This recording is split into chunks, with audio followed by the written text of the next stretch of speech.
Hi, welcome to the Wild Women Wisdom Podcast, your podcast for some honest and juicy content around female sexuality, sexual experiences, and encounters, and the impact your sexuality has or has not on your romantic relationships.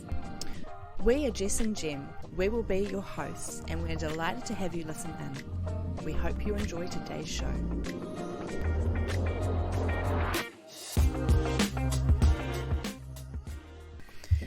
In our Get to Know Jess episode, we touched on Jess's relationship lifestyle, and in today's show, we will dive a bit further into the benefits and pitfalls of living a polyamorous lifestyle versus a monogamous. Is the poly lifestyle really the way forward, or are we losing what is the most sacred to many, the bond between two individuals? Is 3 one too many? It's going to be an exciting show. Hello and welcome to all our listeners. Thank you for tuning in. Today we're going to be discussing that polyamorous lifestyle versus monogamous. So Jess, shall we jump right in? How are you today? Hi, Jem. I'm very well. How are you? Oh, yep, not too bad. Quite intrigued to get in deeper into this topic. Maybe first of all, you'd like to explain to me and the listeners, what exactly does polyamorous mean? So polyamor or polyamorous, poly comes from, I believe, please don't quote me on this, from Greek, and means like more than one, like poly. So say, for example, if you have bi, or that's like two, right? But poly is like, a word for more, so more people involved in that sense.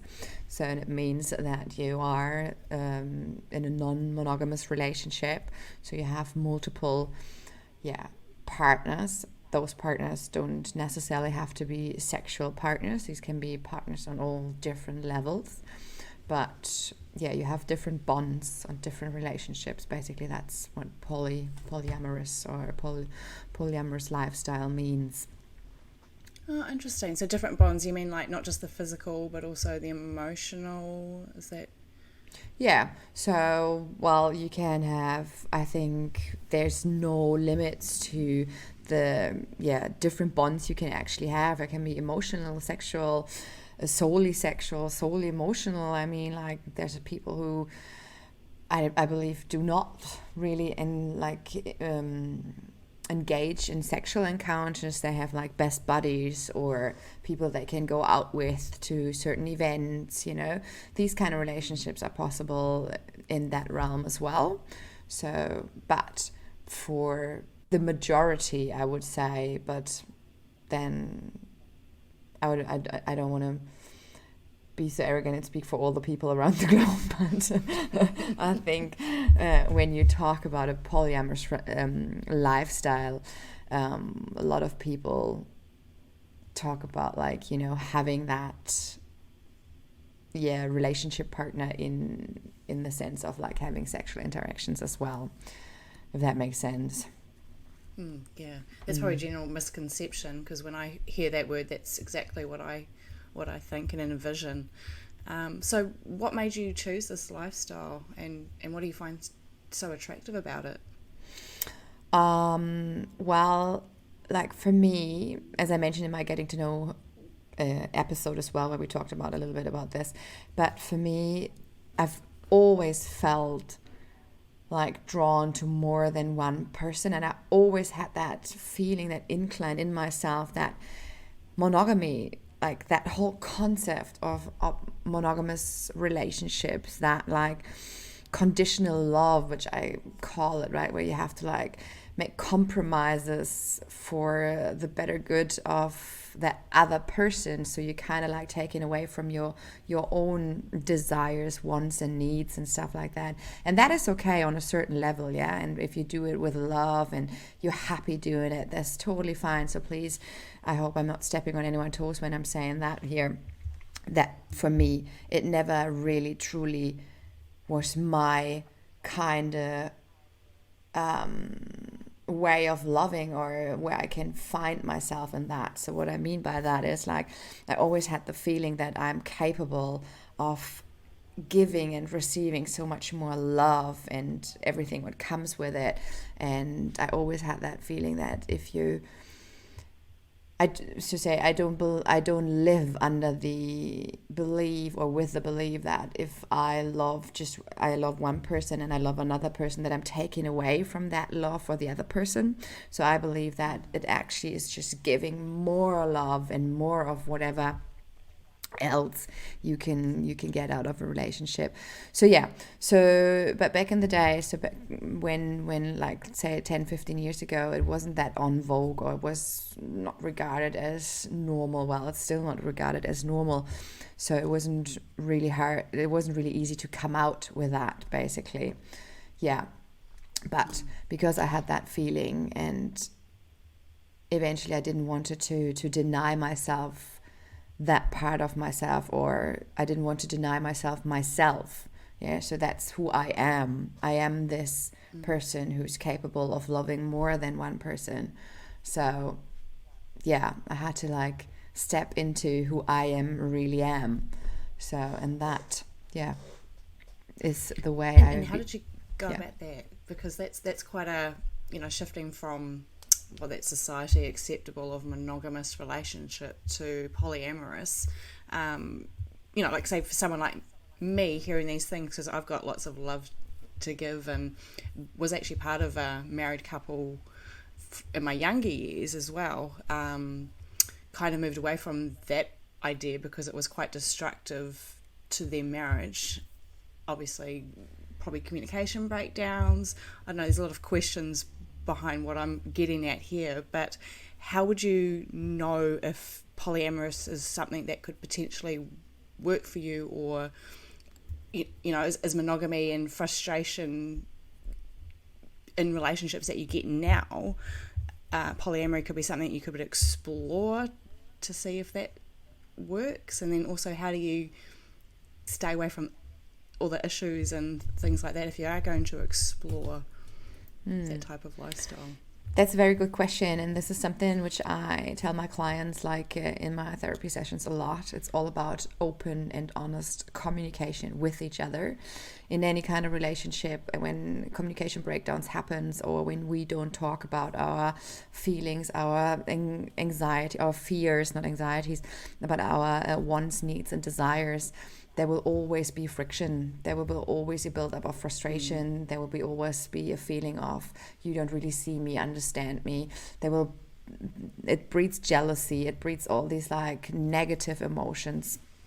And so when you are like, especially coming in as a third person, for me, what is really important, what I really look out for is how is the communication within that already existing relationship? Is there any space to actually add on or let another person come in? Because I'm coming in with my own wants, needs and desires, so I need to look after myself a little bit as well, so I'm not getting sucked into like the maybe what's the word for not revels, but relationship dynamics which that couple has with each other. So for like a polyamorous relationship, I would say, especially when there's an existing couple already, there needs to be a good foundation, and there needs to be good open communication and very honest and transparent communication with all people involved, right? So to like prevent or those emotionally difficult situations. Obviously there will always be drawbacks as well. It's always like 2 steps forward, 1 step back, and there will be different feelings. There will not always be positive feelings. We will come in touch with our like own insecurities, our own like maybe jealousy or envy or whatever, right? But here again, it's a matter of really talking, like communicating and really looking after yourself, your boundaries, setting ground rules, setting the right rules, and always communicate with each other and say what is working for you, what is not working for you, what kind of behaviors are not right for you, or not what's the word, what doesn't work for you. I think that's the overall thing. Communication, it has to happen, but it has to happen in every relationship. So yeah, I think that's where you can take out a lot of that. Getting clear on your boundaries, right? Yeah. Like what you kind of feel comfortable with. How would you, so if any of our listeners were like considering this way of life and they're already in a relationship which is monogamous, how could you open that line of communication, that conversation? Yeah, that's a very good question as well. So in my first relationship, I was like not struggling, but going through exactly those kind of thought patterns and asking myself that question: how can I possibly tell my partner, who I very dearly loved and who loved me, that I'm interested in opening up our relationship to other people, you know? So I guess looking back now, I definitely didn't do it the right way, and I did it in a very like self-centered way. So here are my needs, wants, and desires, so deal with it kind of thing, you know, and not going in like the very soft way, and maybe explaining a little bit more to my ex-partner than what actually lies behind that need, wants, and desire. But I couldn't, because I wasn't really sure to that time. For me, I was kind of confused as well, right, as to what does it mean. And, you know, I wasn't really sure, okay, is this relationship still for me, and all these kind of things. But to come back to your question, so I would probably start that conversation these days with, first of all, like really, we call it a love letter in psychology as well, where you can start with things you really love about that relationship and how good is it going, and, you know, that you build like a very loving and safe foundation for that person to feel really appreciated and all that kind of stuff. And then just say, look, I'm entertaining the thought, or I have these thoughts. Like, there's, I think, no way around it that other person, if it doesn't have an idea about that kind of side of you, that it's gonna be a bit like gobsmacked at the first, probably, right? So this is something you have to take in consideration. And then when maybe that other person doesn't receive your message or your like revelation as well, and it goes into like, you know, maybe a heated discussion or something, I would say try to like stay with yourself and try to understand that there might be a lot of insecurities and, you know, like not understanding. It all depends, I think, where your partner is at and to what kind of moment you are saying that. A lot of couples go, and when they are frustrated in their own relationship, then they want to chuck in someone else. And obviously that's not a good idea, you know, because they want to like divert from their relationship or marriage problems and just think, okay, they can add some spice in when they bring another person in. But totally disregarding the fact that there is so much what can go wrong, because the feelings can get hurt and all that kind of stuff. I think it's the best way to be open and honest, but in a very respectful and loving way, and, you know, in a very patient way as well, you know, giving the other person time to like really digest what has been said, and, you know, like going back and having very, very, like, again, open and honest conversations then going forward as well, you know, and not just setting a date and saying, okay, from that point on we're having an open relationship, you know, just respecting each other. And this might be a question that you might not be able to answer, but, you know, for me, what pops up is the initial thought of, am I not enough? You know, if I was having this conversation with a partner, I would imagine that would be what comes up out of that. I don't know if you've encountered that before, like with your ex, or if you've got any clients that kind of get that feeling as well. How would you kind of address that? Because, yeah, I feel like that would be the first response to, hey, I want to try polyamory. Yeah. So, and yeah, that's like a very, very common topic for everyone, even for myself, right? So not just like in polyamorous relationship, but in, say, for example, I was yesterday at that ecstatic dance not festival or session or event, which I told you about before we started recording. And while we were dancing, there were like heaps of people, right? And then you dance with the other person, and then he just disappears, and and why I'm coming to that is because I could feel even there that feeling of, am I not enough? Why are you moving away now?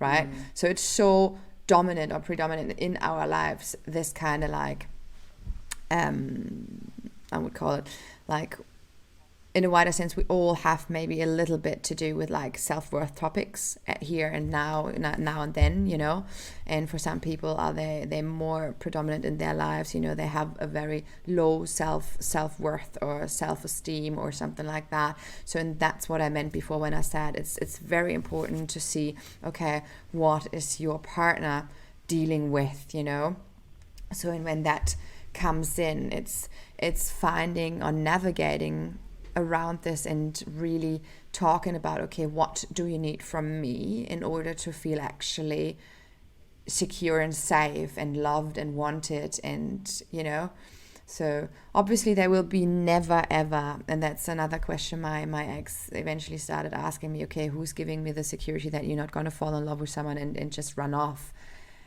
But you've never have that, like not in a monogamous relationship, not in an open relationship, because there's people all around you.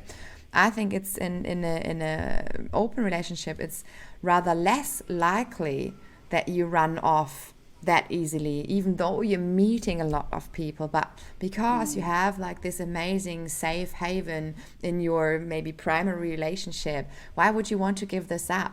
But if you're in a monogamous relationship and you're anyway frustrated, this is what I said, right? When couples open up or want to open up their relationship in order to add some more spice or divert from their actual marital or relationship problems, then it's more likely that you find that what you're not finding in your primary relationship somewhere outside, and that you then run off. So the question here, that thing is actually that for me, it's more likely really in monogamous relationship for that to happen than an open relationship. So, but back to your self-worth topic. So this is something which is,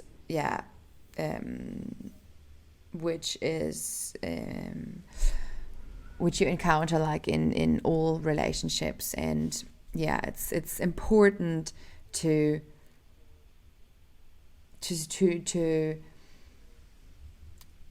say that as well. I know this is a very hard thing to say, and a lot of people have a lot of like shame around this, or afraid to say that, or afraid even to like tell or notice or reflect on that themselves, okay, I do have a self-worth problem here, and I'm feeling that I'm not good enough, or they don't even come to that reflection. So it's like it all has to do with like really being respectful and accepting of each other and patient, and then see, and maybe you come to like the conclusion that, well, that's what happened to me eventually, that even though I was deeply in love with my partner, I had to split, because for me it's such a fundamental thing to live out my truth, because that's who I am. So maybe the consequence of you having that conversation with your partner is that you're at a point in your relationship where you might have to split, So, and then you have to ask yourself, okay, do you really want that? Is that lifestyle really so important for me? Is it part of my personal identity, or is it just something I would like to try? So, and again, these are really hard things to find out, because I've been there. I had the same questions, and I asked myself over years, what's wrong with me? Is it truly something I want, or is it just because I'm not happy in this relationship? There's so many questions which pop up.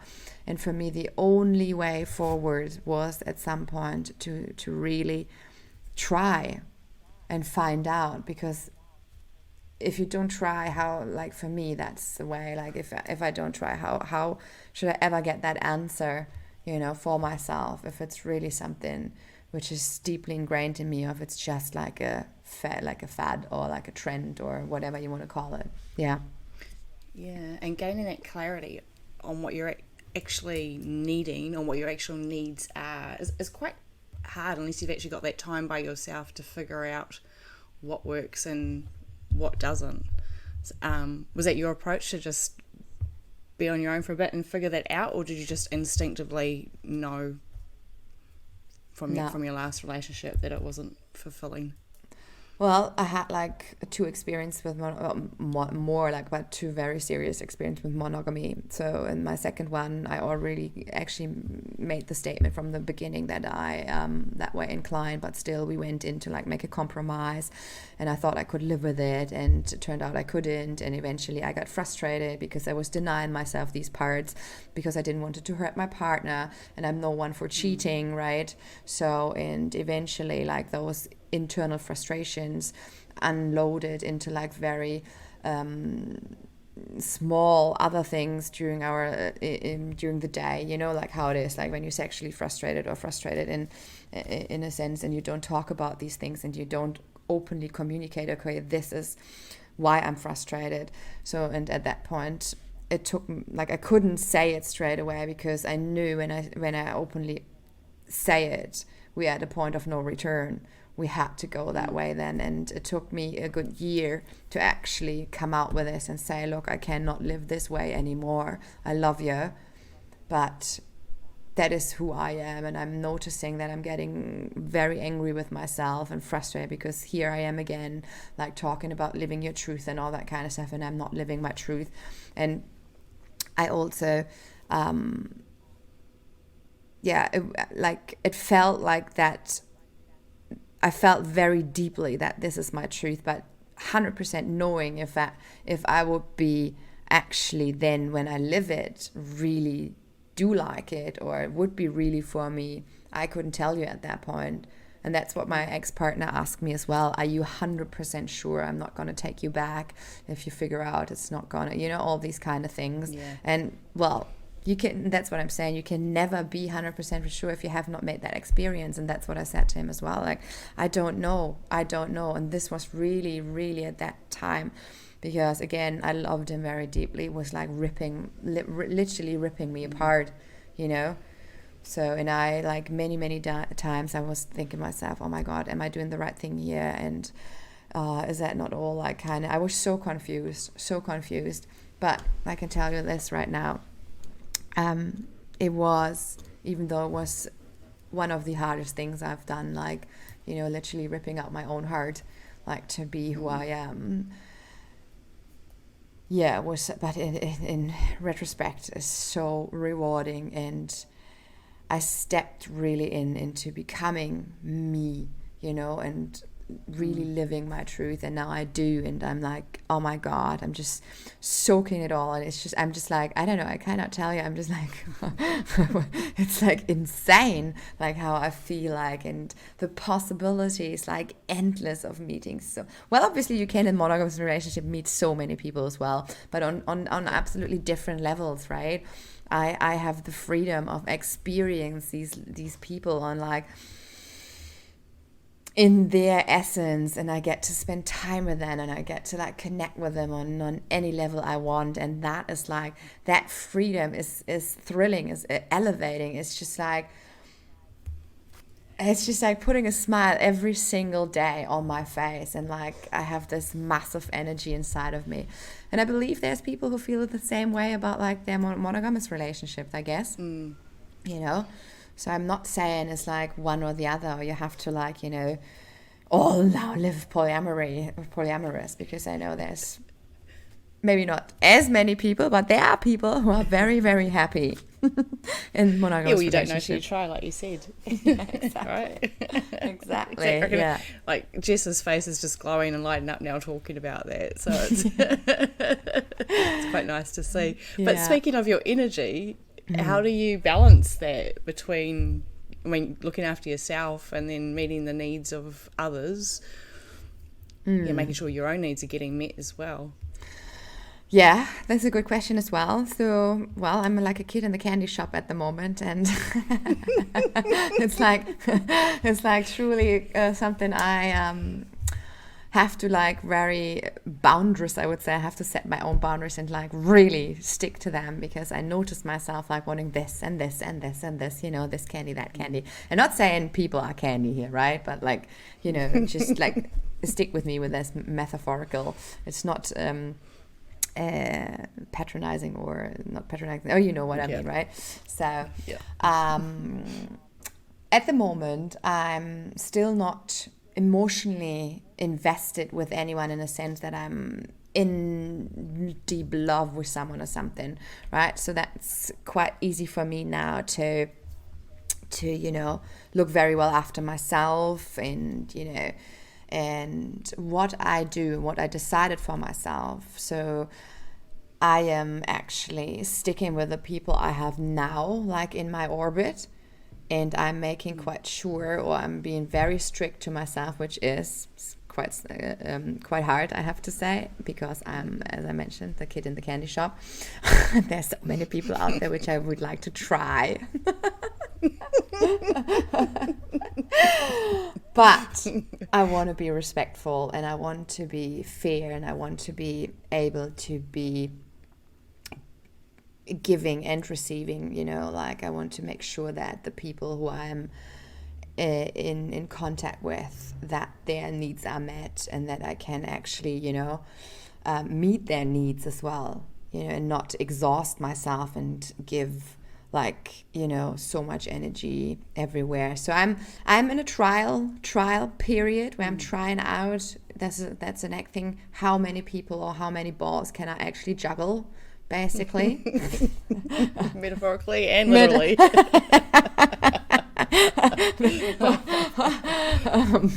That wasn't that just happened. Metaphoric, that wasn't intended. But I always was good. So I will see. So I think right now I have a good number of people which I'm in contact with. So, and it's also a time thing, it's not just an energy thing, because obviously you have there's more to do in life than just like have fun and like be with other people. You have to work, you have to, your hobbies and all that kind of stuff, and then there's the romantic sexual part, but I can obviously not be on my sexual romantic journey 24 hours a day.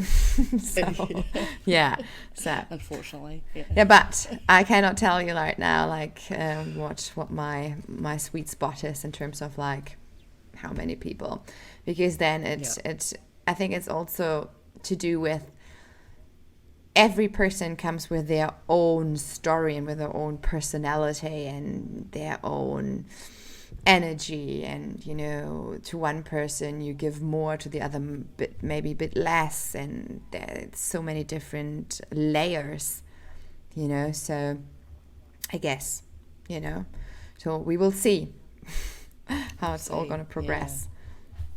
Yeah, absolutely. And do you have any sort of words of advice, or know of any good resources for people that might want to know more about the polyamory life? Obviously they can reach out to you, but yes. Yeah, very happy for people if you have more questions, or you're considering opening up your relationship, or whatever you want to know, please do get in touch. Well, you can find like my social media contacts in our show notes as well, and on our Instagram account, the Wild Women Wisdom Podcast. And then I'm happy to talk you through, but then also there's good books I've been listening and reading to, for example, Urban Tantra. It's not necessarily fully about polyamory, but it's a good start. Then there's The Ethical Slut. That book is absolutely fabulous. It's been on the market for, I don't know, probably 20 years or something. It's written by two authors, two ladies who have been living the polyamorous lifestyle for decades, and it's a very, very like a good source to go into like what all to consider and what are necessary actions to protect yourself and others and all that kind of stuff. So that I can highly recommend. It's that ethical slut. So the ethical hopefully slut. We can link that even if there's a link. Yeah, we can put that all into the show notes, I guess. All these things. And there's like a few Instagram accounts I follow as well, which are amazing and give you like a very broad or a very good view and insight into the different depth and layers of polyamorous relationship, and what are like how many different styles are actually there, right? There's not just like that one thing that you open up your relationship. There's like, you can be single, a poly single, you can have a primary relationship, a secondary relationship, then you can have just a primary relationship and other partners there's so many names to it, I can't name them all, like how you can call these relationships as well. So that's what I can recommend, suggest as resources, basically. And then the best resource yourself, right? Your experience. Yeah. Or just go on Google. Yeah. Google knows everything. As well. I'm sure there's a lot more information about it out there today.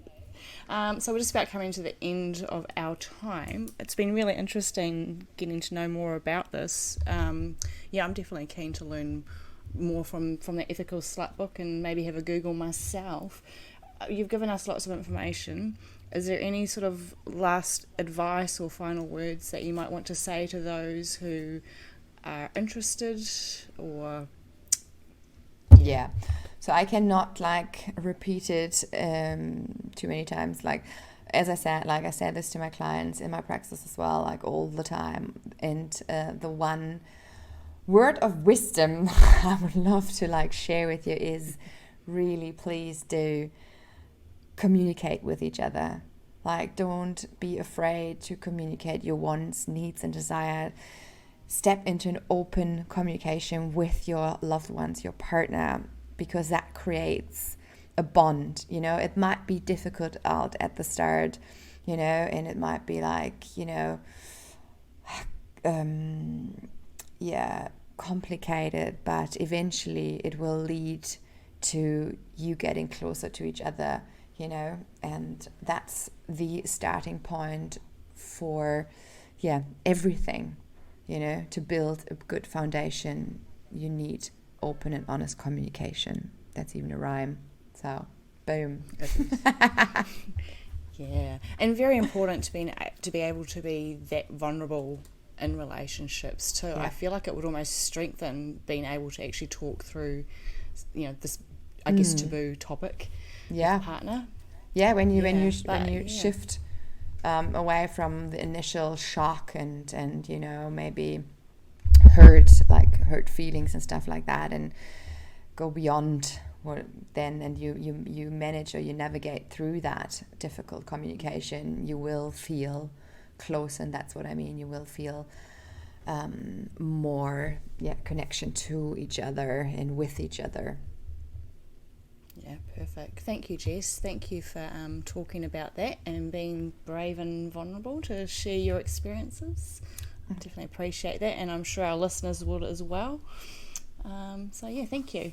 Yeah, I thank you for the very good questions, and for our listeners to listen in, and I hope as well that you enjoyed that and you could take away something for you from the show.